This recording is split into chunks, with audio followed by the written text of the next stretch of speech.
So it's been about 5 weeks since that open letter landed on Andrew Anagnost's digital desk, penned by 17 of his architectural clients voicing their displeasure at Revit and its the AC collection, price rises, license models, and all that's in between. I've neglected to pass comment on it on the channel. I was kind of waiting for all the parties to release their statements and have their say, deal their cards before I put my take on it. So that's happened. Andrew released his statement a couple of days ago. So what I'm going to do in this video is just analyse or report on, I guess, and pass my comments on Andrew's statement without covering the entirety of the whole saga, because I can't. I wish I could. It takes hours. I've recorded this already and did the whole thing, and it took hours because the open letter itself that was penned by the architects has so much in it, and each point they make forks off into different discussions, which I can't help but then go off on a tangent on and discuss like surrounding topics and give context on and whatnot. So I'm going to focus on Andrew's response, but I'll put links in the description to the actual letter itself, and you can go read that if you want. So if you don't know me from Adam and this is the first time you've seen the channel, maybe the video's popped up in your recommendations and you're thinking, who's this guy? Never seen him before. Right, well, my name's Neil Cross. This is TFI. This channel focuses on Autodesk news, things going on in the world of Autodesk, and then videos focus on Autodesk software, technology that can be used within the world of Autodesk software, buying the right workstation for Autodesk software, how VR can be applied within the industry, that kind of stuff. Focusing mostly on visualization in Autodesk Inventor, Autodesk Vault Professional, and all different kinds of things. A bit of a mishmash of bits and pieces. But I'm not from the world of architecture. I've never used Revit before. I have very briefly many years ago, but I'm not from that world, so I don't know the full context of all the arguments. I have to keep that in mind as I go through this. Me, myself, I started work when I was 16, and that was as an AutoCAD draftsman, and then now that I'm nearly the age of 40, 20 odd years later, my entire career has been spent in the Autodesk ecosystem. I've worked over nearly 10 years in an Autodesk Platinum partner as an ATC training instructor, doing the pre-sales thing, the training thing, the demos thing, the whole installs, the whole thing. And now I'm working within an Autodesk customer for a lot of years as a CAD manager, Vault manager. And the customer that I'm working within is roughly the same size as the guys who've penned the open letter. So I can relate to these guys. I can empathize with them. I'm in the same boat. A lot of the complaints they have, I've gone through them as well. So I understand where they're coming from, and I'm very well equipped to pass comment on the things that they're complaining about and almost stand in the same shoes as they're standing in. I'm not an Autodesk employee, obviously. I never have been either. I'm not affiliated. Well, I'm affiliated with them through community groups and user groups. I'm an Autodesk Expert Elite, but I'm not an employee. I'm not in any way obliged to be nice to Autodesk. This doesn't have to be approved by Autodesk in any way. And I've been pretty savage to them over the years on this channel. In fact, I don't know anyone who's been as brutal towards them as I have. That guy from Autodesk Earth's actually given me a good run for my money. But that's why the channel's kind of got to where it is how savage I've been towards them. Really honest is a better way of putting it. But I'll also praise them when they've done good things, and they've done a lot of good things over the years. And I'll defend them if needs be, if I feel like they need defended. So that's kind of what this channel is, who I am, and my background, my context. So with that being said, let's get into the letter itself, or the response. I'll tell you where the links are, and they're in the description of the video. This one here is the letter, and you can have a read through it if you want to. And there's also a link to an article from AEC magazine. They've done a really good job of bullet pointing the major complaints. For example, having to negotiate through 5 different license models and cost increases, lack of development, and that kind of thing. Honestly, it takes me 25 minutes just to talk about these bullet points alone. That's how much I've got to say on it. It's just one of those things. I'll open up with the opener of the letter, though, because this really does set the scene, and this gives you the context of what the letter's about. So I'll do that. So this was signed by 17 of Autodesk's architectural clients from initially within the UK, but it was later further signed by global companies. So it became more of a global thing. And you could tell that based on the complaints, this was like a pressure cooker building up over the years, a lot of discontent within the industry. building up, and then it was just released, by way of this letter. A lot of unhappy people. This was building up for a long time, and yeah, you got that feeling.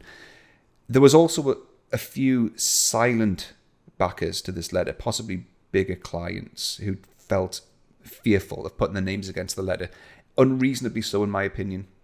They felt fearful of potential perceived revenge audits and financial penalties from Autodesk by way of maybe, removal of discounts or whatever. I don't know, but I don't personally think Autodesk would have done that. You don't know what goes on behind closed doors. You don't know what their account managers are like between those guys and Autodesk.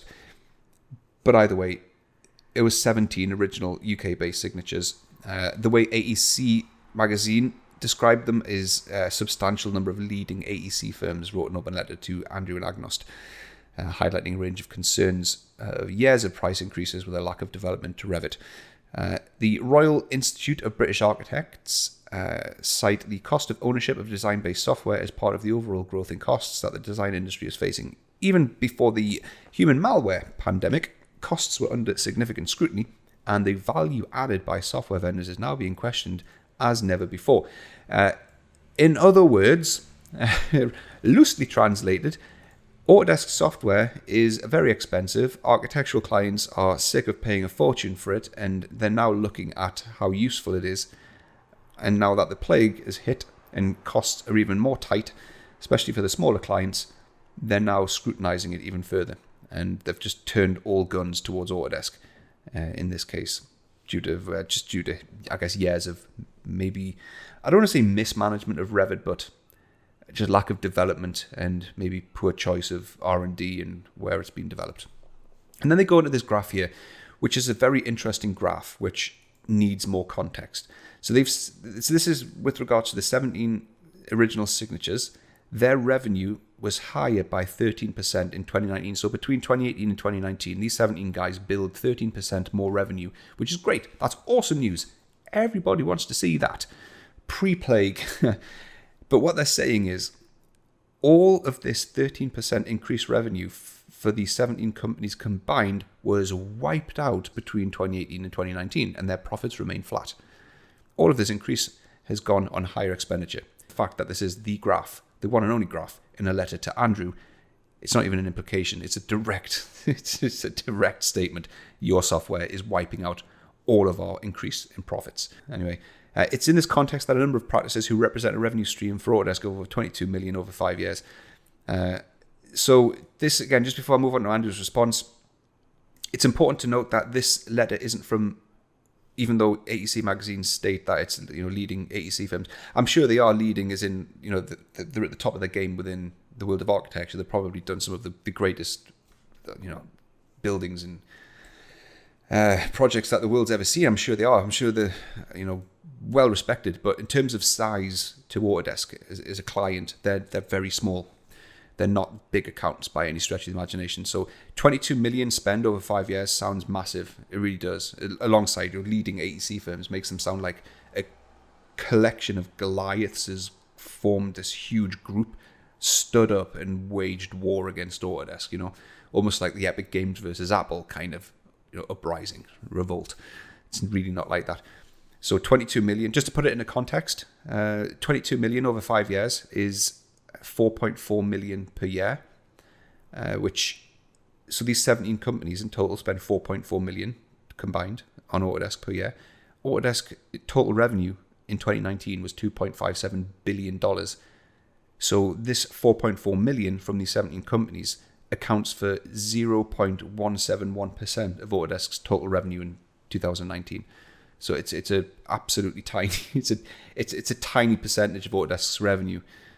These 17 companies, if they had have decided, well, look, we're not even going to write a letter, we're just going to go to a competitor, it probably wouldn't have even registered on Autodesk's balance sheets, to be honest. Like, it's that, we're talking about that small of a margin to Autodesk. In terms of license numbers, so roughly, if it's 4.4 million over 17 clients, there are roughly 260k annual spend per client, which at $3,000 per license, you're talking roughly 80 to 90 seat accounts. Ballpark, anyway.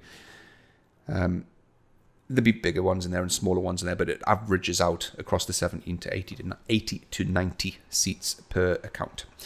Okay, so that's the letter. Feel free to read through it. There's a lot of questions, and yeah, it's roughly along the same ballpark, it's along the same lines as that, complaining about Revit's development and things that they don't go into specifics about things that it's missing, but they're just, high level stuff. Okay, that's that. After this was released, Amy Bunzel, the Senior Vice President for the Design and Creation Products, then released an initial statement, just kind of trying to dampen the flames a little bit. And then Andrew released this statement, also linked in the description, on the 17th of August. So yeah, about 4 days ago. So Andrew has said, many of you are aware that Autodesk received an open letter from several of our architecture customers sharing their thoughts about the pace of Autodesk Revit development amongst other concerns. Amy Bunzel shared our first response here. You can, if you go to this page in the description, you can then jump straight to it here. Acknowledging many of the challenges our customers have faced, highlighting our work to address them, I'd like to add some of my thoughts. Okay, first, here are some areas which we need to improve and take steps to fix. The letter framed these concerns. So he's going to start by going into the bits that he agreed with in the letter. And then he's going to go into the bits he disagreed with in the letter. Right, that the pace of Revit development has slowed over the last 5+ years. So this is taking head on, for example, this point here, the guys have been frustrated with Revit's geometry capabilities for manufacturing and construction, forcing them to use third-party software to fill the gaps, poor commitment to open interoperability. So yeah, there's poor perceiving low levels of product development to the software. So there's quite a few of the bullet points are specific to this that Andrew is addressing here. As Amy acknowledged in her post, this is true for the architecture segment, and R&D spend on core Revit has been flat for several years. During the same period, our Revit team invested in several major under-the-hood projects that increased performance to support fabrication capabilities for MEP and structural elements with a focus on rebar and steel. We were also working simultaneously on BIM 360, generative design, and Revit MEP core functions. As a result, our architecture functionality didn't progress as quickly as it should have, which is an interesting statement. So he's openly just came out and honestly said and admitted that the architectural aspect of Revit has not progressed as quickly as it should have, which you can kind of, I don't know how the guys are going to feel about this. There will inevitably be a group of hardcore, penny counters who are going to question whether they could raise a class action against this, and we've been paying X amount for the last 5 or 6 years. We've been paying a flat subscription fee, but the money's not been going into the right places. Can we ask for our money back? Can we have a refund? Can we raise a class action against this? You can understand that kind of mentality, and I do empathize with that, but it doesn't work like that, unfortunately. You can give it a good bash, but Autodesk's T's and C's are watertight. Unfortunately, there's no guarantees that Autodesk will spend the money investing in the areas that you want them to invest in. And that is just, that's the case across all of their product portfolio. But it's good that he's came out and said this and that it's acknowledged. That's probably a silver lining, if anything else. At the beginning of this year, we significantly increased our engineering investment in Revit architecture, and I'm committed to continuing that investment into the future. So what most people are hoping at this point, I guess, is that these aren't just empty statements and empty promises, which I would suspect they're not at this point. Even though this letter is from small accounts, this letter is very public. It got a lot of traction. It was picked up by a lot of media publications. It's very public. It hit media big time. So his response to this is going to be scrutinized very closely, and he will know that. He will be watching this as well. So, he's not going to say anything here which isn't. He's not going to say anything here which he isn't going to risk having bite him on the backside later on. Anyway, so that's kind of what I'm trying to get at here. Right, so that Autodesk has not delivered a next generation platform for AEC. So this, I guess, is in relation to this one here. So the guys have no clarity on the roadmap for next generation BIM technology and have lost trust in the annual repeated promises of significant new innovations. All right. Autodesk made the important decision to dramatically increase our investment in the construction side of AEC at the same time we were changing our business model to subscription. We believe this investment will benefit architects over the long term. That said, we have now turned our attention to defining and building out a new platform for AEC based on an evolution of BIM centered on a common data environment. We are committed to the idea of new, highly collaborative and outcome-driven design solutions for the AEC industry. Hang on a minute. We are highly collaborative and outcome-driven design solutions for the AEC industry. Okay. So that sounds like a little hint towards the potential future of where Revit's maybe headed. I mean, at the moment, personally, I don't know what modules Revit doesn't have. That does hint towards Revit being some kind of, or having a generative design-based workflow to it. Whether it's already got that or not, I don't know. For example, Fusion 360's got the generative design module, which is limited in many ways to sort of smaller product design, smaller scale stuff. Whether he's hinting here that this is going to be applied in Revit to sort of building scale stuff, that would be awesome. But like I said at the start of the video, I'm not in this world. I don't know whether this is kind of out in some form already, well known, or he's just confirming something they're already working on. I don't know at this point, but that sounds awesome. That sounds something which a lot of people could probably get behind. A lot of progressive people anyway. There'll probably be a lot of guys going, no, I don't like the sound of that. I like to be in total control of what I'm doing.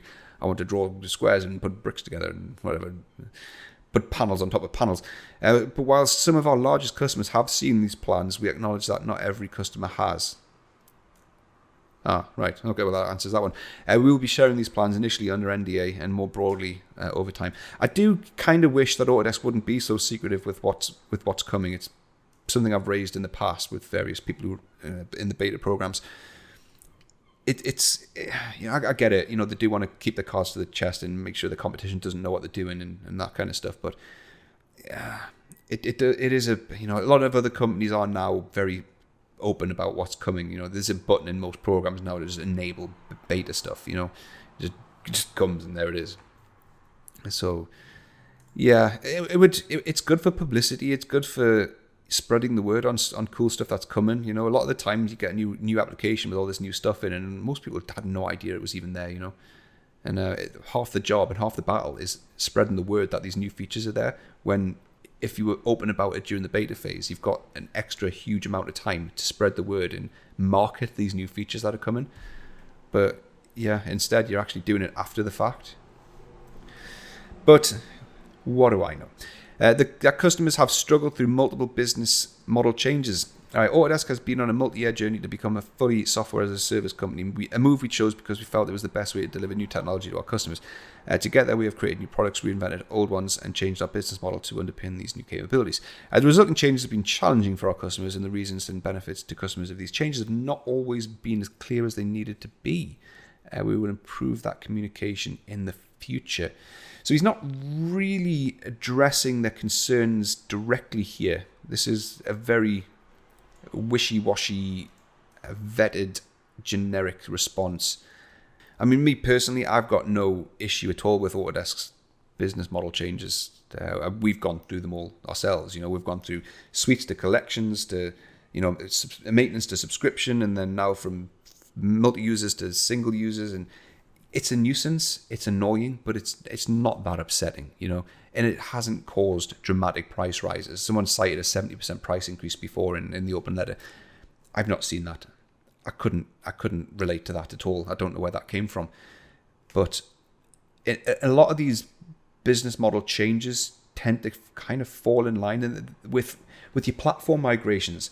They've tried to do it as painlessly as possible. For example, like when we went from suites to collections, I'm pretty sure that Autodesk gave a huge grace period that said, look, yeah, your contracts change, but you can continue running the suites until your next migration, and then you don't have to actually do anything. So it's annoying, all of this disruption and the changing and the flip-flopping backwards and forwards between business models and product names, products being discontinued and spun up and spun down.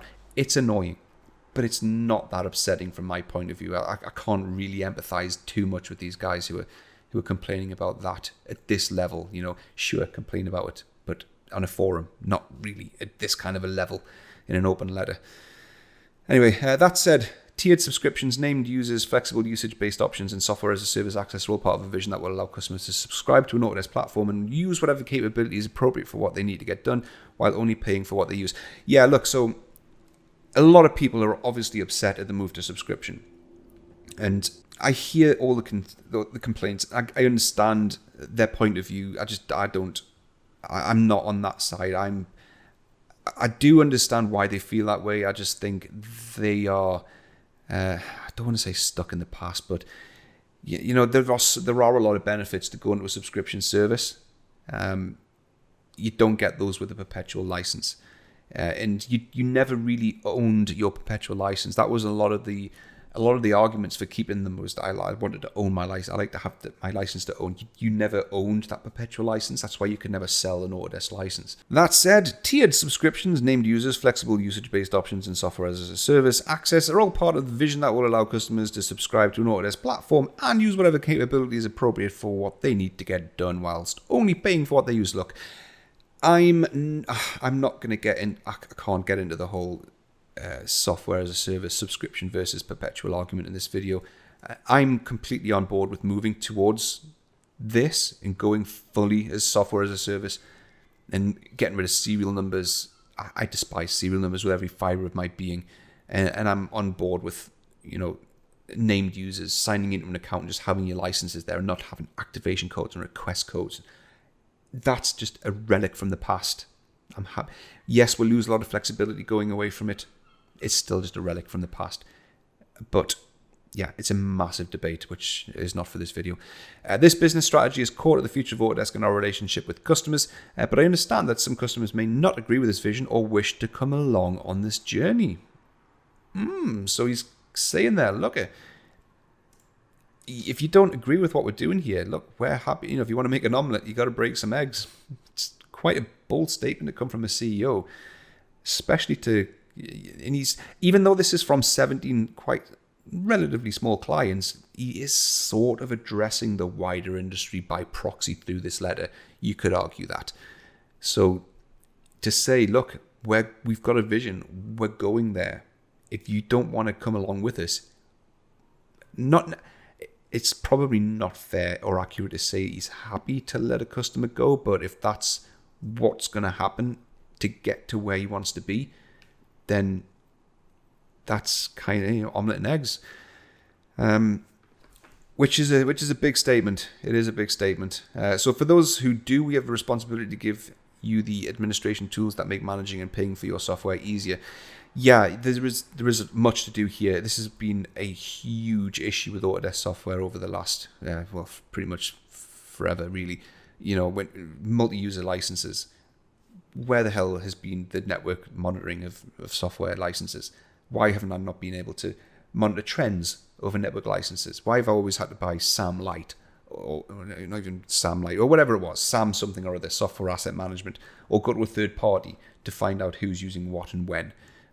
You know, that should have been within Autodesk's portfolio, given you were paying a premium to use network licenses. They were always roughly 10%, 15% more than a standalone.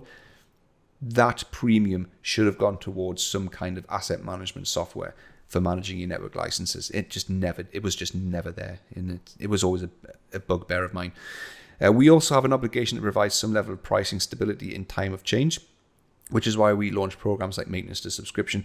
We are convinced that our approach will not only give our customers the tools they need to survive the future, but also thriving it. So yeah, I mean, look, he's saying there that it's kind of a subtle jab at the guys in that letter who are saying costs have escalated and rocketed and we're paying 70% more. He's actually saying here, look, we've got an obligation to provide pricing stability. And we did that through the maintenance to subscription, which is an old program, but that ensured that most people, if not everyone, didn't pay any more really when they moved from perpetual over to subscription. Pricing didn't change that much at all. Absolutely nowhere near 70%. So yeah, that was just kind of a little nudge to say, hey, those figures you're throwing out there, they're not entirely accurate. Without being too brutal about it, which he cannot really be. Okay, now getting into the nitty gritty of what he disagrees with. In the interests of a full but respectful change of ideas, with his very heavy CEO hat on, and probably the heaviest one he's had to wear in a while, there were several assertions in the letter where I disagreed. So that Autodesk engages in unempathetic and aggressive business practices. And before I get in here, there are some points in here that I agree with Andrew on. I've got no obligation whatsoever to sympathise with or sort of pussyfoot around the guys who wrote the letter. As much as I kind of do understand the pain, I just don't have any kind of entitlement or obligation to pandering to them. I don't have to do that. So just keep that in mind as I go through this. We assume that this assertion relates to the license compliance enforcement, otherwise known as audits. If some of these efforts have become overzealous or unsympathetic to specific customers' situations, then we need to address that. However, we will remain vigilant in our efforts to ensure that customers pay for the software that they use, which is fair enough, which is both reasonable and unfair to vendors and other paying customers alike, but we commit to do so in a respectful and reasonable way going forward. I think this might be possibly in regards to the guys who didn't sign the letter, maybe. I don't recall off the top of my head in which part of the letter said that they engage in empathetic and aggressive business practices, but if it is specifically with regards to the audits, audits historically have been brutal from Autodesk. I've never personally been in a company that's been audited. I've fended a few off, knowing how savage they could be and how I'd react if someone came in and audited us, and knowing the horror stories that I've heard. Can't name any names because they've never been confirmed, and it's always been kind of hush hush, don't tell anyone, sort of off the record discussions that I've had with people. License compliance issues, which you would never have even imagined were a thing. Issues that have been caused by the end user, not managers, not directors, not the CEOs of those companies, but by end users, most of them who don't really even know that they've got an end user license agreement to comply with. They've maybe, been sat in one company, maybe been sat in one country, and they VPN into another using a license from a country they're not supposed to be in or something like that. And that's been non-compliance, and they've been fined for it. So sure, be compliant, make sure your customers are following the rules, but it's in nobody's best interests to go around fining and suing all of your biggest clients over loopholes and unintentional breaches of license compliance. So I'm hoping they are getting better with that. I have had several chats with some of Autodesk's guys over the years about this, and it sounds like they're getting better at it, and they are smarting up to it. Penny pinching a few 100,000 or a couple of million here and there at the expense of goodwill of your biggest clients is not worth it at all. So, how this statement directly impacts or influences the open letter in their complaints, I don't know. But move on to the next one. So that the cost of design software is a key contributor to flat profits for architecture firms. I'm completely sympathetic to the challenges of running a profitable architecture practice in difficult economic times, particularly during the pandemic. There are many significant pressures on the profitability of our customers' practices, including intense fee competition, incursion by builders and other disciplines, and the increasing complexity of design. But the price of Autodesk design software is not a comparable influence. So, he's about to denounce one of their biggest headlining issues that they raised in the open letter, that being this one here. To demonstrate, we examined the 2019 revenues of the 17 firms that signed the open letter to us and compared those numbers with the expense of Autodesk software. The resulting costs averaged 0.63% of revenues. These percentages are representative of architecture as a whole, which is at 0.23%. Ooh, brutal. Ooh, so what he's saying is that he's looked at their books, which I believe are public record. He's looked at how much revenue those companies bill, all 17 of them, which you can get, total revenues of all 17 companies. He's then looked at how much they spend on Autodesk software in total, and the amount that they spend on Autodesk software is 0.63% of the money they bill. So, and then he goes on to say, which the architectural industry as a whole, generally they spend 0.23% of their revenues on Autodesk software. So, we're talking, the Autodesk software it's not super cheap, but it's also not super expensive. It's a cost that has to be factored in along with a lot of other things. But what he's saying here is that it's not a huge chunk, a significant chunk of an architectural firm's revenue. In fact, it's 0.63% of a company's total income, which is, very contradictory to the complaints that they had in the letter. Is it a case that everyone's just generally unhappy with Revit, and at the same time that's really struggling, and at a time where genuinely everyone is struggling? We all are. Things are really tough. I'm in the oil and gas industry. You've all heard of how bad oil is. I mean, they couldn't give it away. But are they looking at Autodesk software and then making them a scapegoat for how bad their industry is at the moment? They're just looking at that cost going, well, Revit's really crap at the moment. Let's turn all of our guns on Autodesk and make them a scapegoat. I don't know, but it sounds like what Andrew's saying here is that maths just don't add up. But he goes on to say, we realise that Autodesk expense is not the only aspect of software costs, which is, it's kind of just backed up there what I've just said. It's not the only cost you've got to factor in, so why are you picking on us?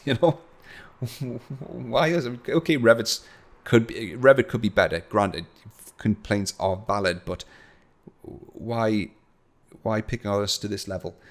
And that architectural practice margins are tight and managing any cost is important, but these numbers are far lower as a percentage than, for example, our cost of Amazon Web Services and Microsoft Enterprise tools. So what Andrew's saying is, look, the amount that you're spending on Revit is absolutely dwarfed by the amount of money Autodesk spend on Amazon Web Services and Microsoft Enterprise tools. That's open for debate. That's not really apples to apples. I mean, it is apples to apples in that it's a tool required for the business to function, but are Autodesk dissatisfied with Amazon Web Services? Do they have a complaint with them? Maybe they do. Maybe Amazon aren't delivering on certain things and their web services are running on old hardware.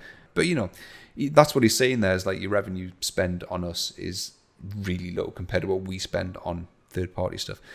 The mission-critical platforms that drive our revenue, and certainly reasonable tools that are at the center of the daily work of architects. These percentages are based on last year's numbers, and during COVID-19, these percentages have drifted up as billings have declined for architecture firms, but not by enough to alter the essential conclusion. So he's saying that, look, I did the math here, but looking at how things have changed during the pandemic, things got a bit worse, but still not enough to change my conclusion in that you're not having your profits wiped out by our software. I understand things are tough. I get it. But don't make us a scapegoat. Like, we're not the problem here. All right? We can do better with our software. Sure, we will do better with our software. But don't put, if your business is struggling financially, that's not on us. I'm not speaking on behalf of him here. I can't do that. But it sounds to me like, reading between the lines, that might be what he's hinting at here. Like, don't put your failing revenues and incomes on us. We're not contributing significantly towards that. That customers are seeing a dramatic increase in cost versus the perpetual business model. While it is true that our multi-user prices have increased in anticipation of the end of perpetual licensing, they did this to prevent people abusing the trade-in. So multi-user prices increased to stop people buying kind of 10 Revit licenses on a network, on a multi-user, to then trade them in for 20 when the trade-in offer starts. So they did that intentionally. No customer has paid Autodesk dramatically for the same level of usage in the last 3 to 5 years than they did in the past. In fact, many customers that previously bought through the Perpetual plus maintenance model and took advantage of our maintenance subscription program have actually paid less than the cost of Perpetual licenses as they increased their usage over the same time period. We designed the M2S program to ensure that our customers had this smooth cost transition. A little further explanation should be helpful. That has been reflective of our experience, to be honest. We haven't noticed any dramatic price increases. I do recall at every point, I mean, we're talking like changes over several years here, but I do recall at every point when the model changed, there was always some kind of incentive given to make it appealing to change. And there was never like we're changing this and things are going to rocket in price. That never actually happened. In the perpetual license model, customers bought a license plus maintenance in the first year and paid only maintenance in the subsequent year. So that was the equivalent of sort of buying an Inventor for $3,000 and then paying $1,200 a year for maintenance, or Revit, for example. The costs are roughly the same. To compare with the current subscription model, apples to apples, you must annualize the cost of the license over a 3 to 5 year period, which is true, rather than year to year. This math means that no one has ended up paying Autodesk anything near 70% more than they did in the past for the same level of usage in the open letter. So he's just openly said there, like, you're saying someone paid 70% more. He's saying that nobody has. No one has ended up paying Autodesk anything near 70% more than they did. It's just like, you can't openly come out and say it, but he's just like, no, you did not. Like, that's not true. The 5-year purchase history for Revit suites and the collections of the 17 firms that signed the letter illustrates this well. Yeah, he's got access to all their accounts and he can go over their numbers, their purchase history, their subscription history, and you can verify that actually none of them are actually paying that much more. Over the last 5 years, these firms would have paid Autodesk more had they purchased the same number of licenses as Perpetual with yearly maintenance. Our analysis included only small annual price increases for maintenance that were typical before M2S program. This conclusion is not just true for the average, but reflects costs for individual customers that signed the letter and is the same for their total expenditures on Autodesk software as it was for Revit suites and collections. You can see an example computation for a representative set of Revit customers who similarly increased software usage over the last 3 to 5 years here. Well, no thanks. That's a lot of numbers. You can have a read through that if you want to. So whilst multi-user prices have gone up over the last 3 to 5 years, customers are not seeing dramatic cost increases compared to the old Perpetual plus maintenance model for the same level of usage. I imagine he's writing this really frustrated.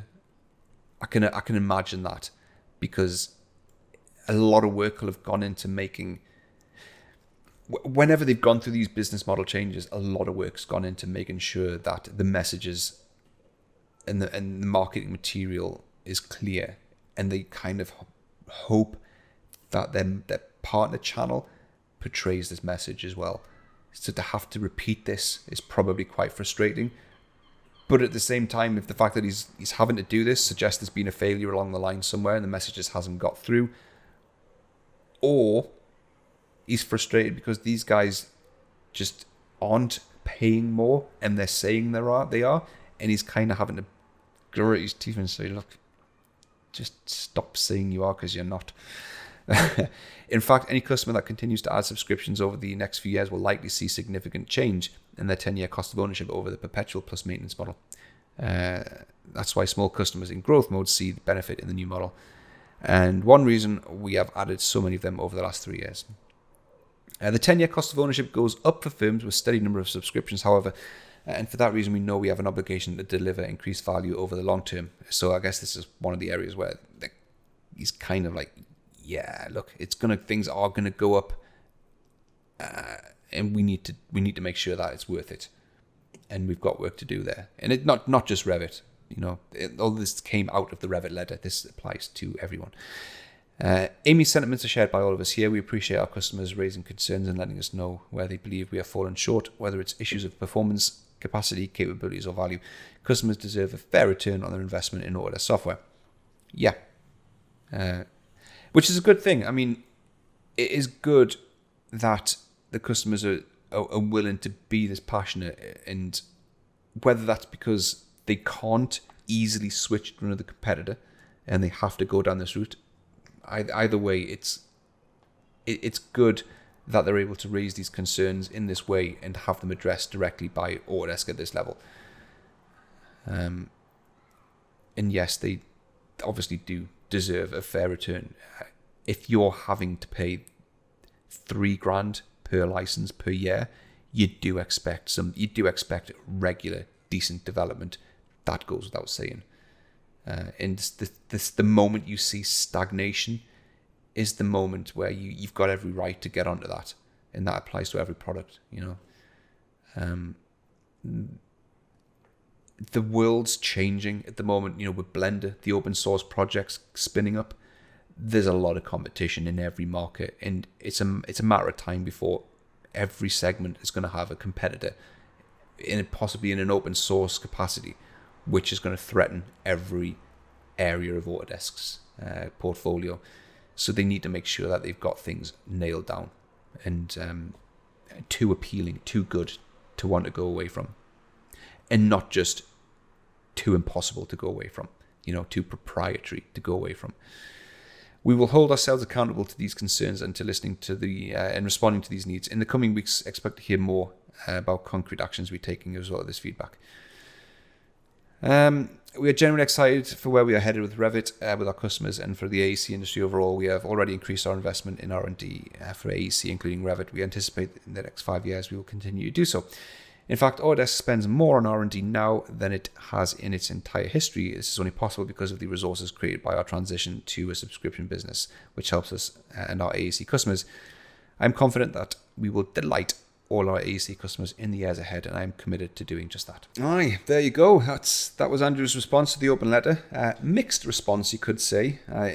He clearly understood and appreciated and acknowledged a fair few of the complaints, mostly with regards to Revit's development, which is good, because that's where it mostly counts. I think people are happy to pay a decent sum of money for a pretty high-end, capable design software solution, as long as they're seeing a good return on their investment and they're seeing the company that they're paying the money to working on it, developing it, and listening to the customers, and they're getting value for money out of it. That's clearly not the case at the moment for Revit, so it's good that he acknowledged that. And then it was quite interesting to see his response to the financials to it.